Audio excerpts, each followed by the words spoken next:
Three main reasons. Performance. Private equity is one of the only asset classes with a two-digit return right now. Second, and historically a two-digit. Historically, yes. It's been like 11.3 over the last 10 years. BlackRock expects the asset class to return like 13% over the next 10 years. Second reason is resilience. It's actually now proven that private equity is not that volatile, and that even post-Lehman, it's been actually quite good, and not so many funds have had big losses. And third reason is liquidity. It used to be a pretty illiquid asset class. You couldn't get out. You couldn't get out. You were getting in, and you were taking like 15 years to get your money back. Today, you can take a few weeks to get your money back if you need to.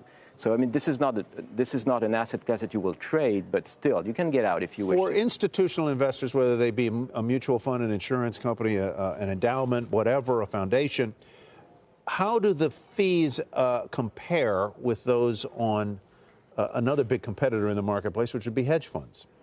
Well, fees are usually like 2 and 20. You pay 2% a year for management fees, and you get private equity. In private equity, hedge funds are basically the same.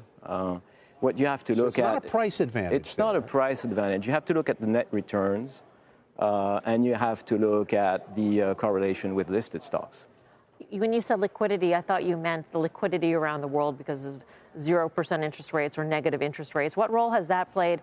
And have we seen exits from the rounds of money raised during this negative interest rate period to know that what is invested in this period also has those historic returns? Well, of course, the environment helps, right? When everything else is returning zero, basically, if you're able to return 10, 11, 12%, you're a hero. And everyone wants to invest in your asset class. So this is what's happening.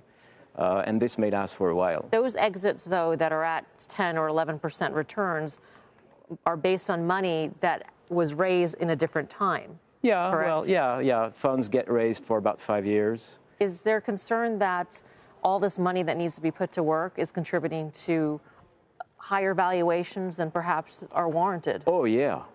I think there is a lot of money chasing deals right now.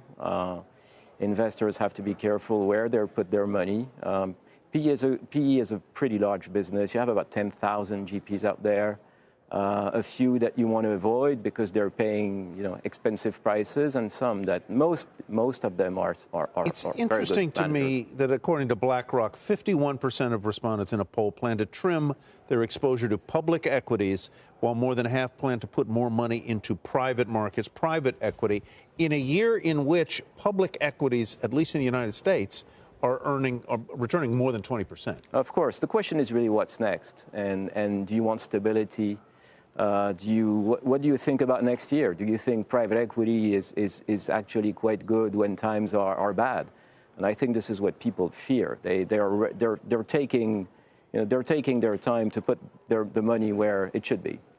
Is it your bet that several, you can think of who I'm thinking of, several of the companies that went public this year wished they hadn't and wished they'd sold to private equity? I have a few names in mind. Yeah. Of course. Well, of course, I think that many companies are now staying private because this is an option. This is an option because there is enough money out there for and it's companies. Patient money. Yeah, it's very patient money. They can stay for decades if they want to.